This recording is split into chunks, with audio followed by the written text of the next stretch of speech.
Sino ang nakakakilala ng Andalawi at ng Pasungan? Makikita nyo lamang ito sa mga kagubatan sa tabing aplaya at pwede rin naman ito sa inyong mga bahay. Ano kaya ito? Let's go!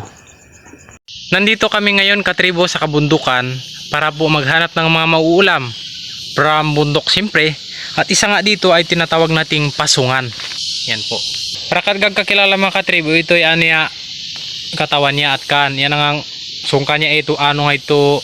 Bulikaw. Yan. Ito yan kanya. Oh. Why pasungan nga. Wayan kasi isang bat kay ibaya. Yan.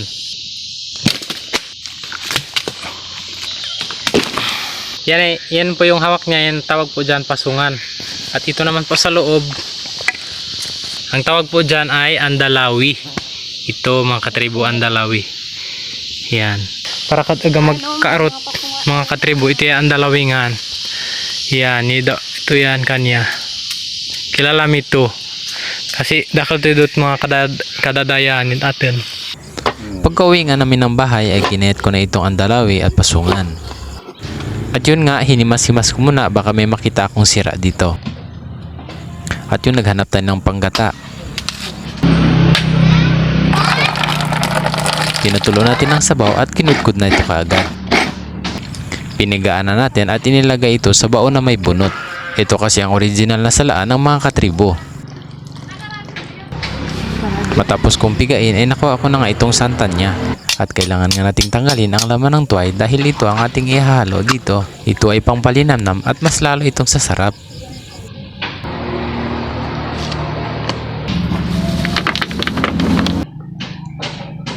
At ito na nga lahat ang ating nakuhang tuway. Nilapuhan muna natin ang ating pasong. Pagkatapos ay binabad ito sa malamig na tubig. Hugasan natin ang Andalawi. Pagkatapos ay halo na ito sa pasungan.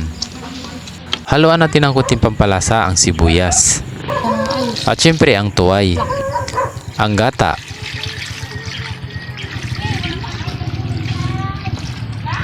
Pagkatapos ay shik-shik muna natin ito. Nilagyan ng konting magic sarap. At syempre hindi maiwan dyan ang asin, kanyang pampalasa. Bago ipaglawala akong chitsaop. Bago isa lang na at apoy nga magdidigalab. Pagkatapos limnakak, ta syempre loto na. Wow, ito na yung gulay sa gubat. Napakasarap nito, original take. Wala itong kahalo-halong kimikal, natural na sangkap.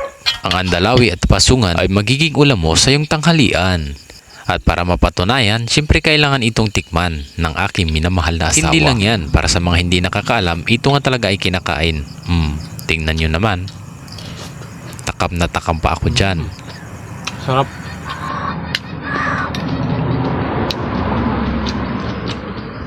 At para maniwala kayo, kakagatin ko na naman ito. Nom, nom, nom, nom, nom, nom. Ito ba? Ito ba? Nom, nom, nom, nom, nom.